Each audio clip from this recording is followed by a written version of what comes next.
everyone, I wanted to hop on and get a quick video out to you guys on a question that someone had and that I thought was a really, really good question. So if one person has it, there's probably multiple people that have it.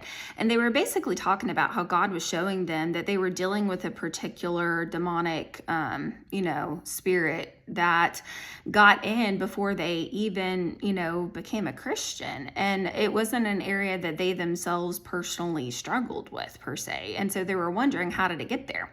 Well, the reason for that is sometimes demons and demonic influence can be passed down, and we can be dealing with something because of something in our generational line. Something that we commonly see when we're working with people in a place of deliverance is demons can have legal rights via curses. If you guys want to do a really cool study in the Bible, go do a study on all the curses, that happened.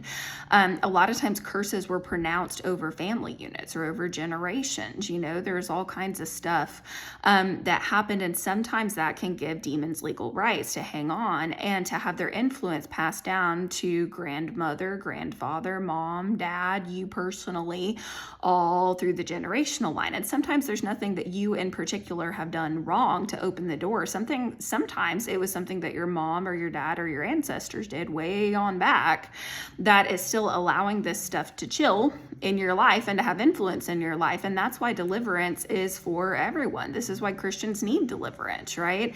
And this is also why I caution you guys a lot about staying away from organizations like the Freemasons, like cults, like all of this stuff, because if mom or dad or grandpa, is involved in something like that, it can cause an open door for demonic influence to come onto your life, And so I wanted to read you guys some scriptures today. This is Exodus 25. It says, I, the Lord your God, am a jealous God, visiting the iniquity of the fathers on the children to the third and fourth generation of those who hate me. Exodus 34:7 also mentions that God punishes the children and the grandchildren for the sins of the parents to the third and the fourth generations, okay?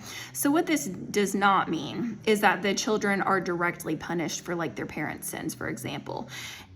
What it does say is that the impact of that sin can create patterns and behaviors and circumstances that affect future generations, aka the open doors that were opened. Those demons still have legal rights to pass down through the family line and to cause a lot of issues. I apologize if you guys hear the yard crew in the background. They're working on stuff today. So all of that to say, this is why it's so important that if you feel like you're struggling with something, even if it wasn't an area that you opened the door to in your life, that you seek out potentially a place of deliverance and that you press into God and ask him about that area in your life, because it may not even be a door that you opened. Sometimes it's something that someone in your family opened, and you might still need some deliverance for that stuff. Amen. So I hope that helps you guys today, and I will chat with you again soon.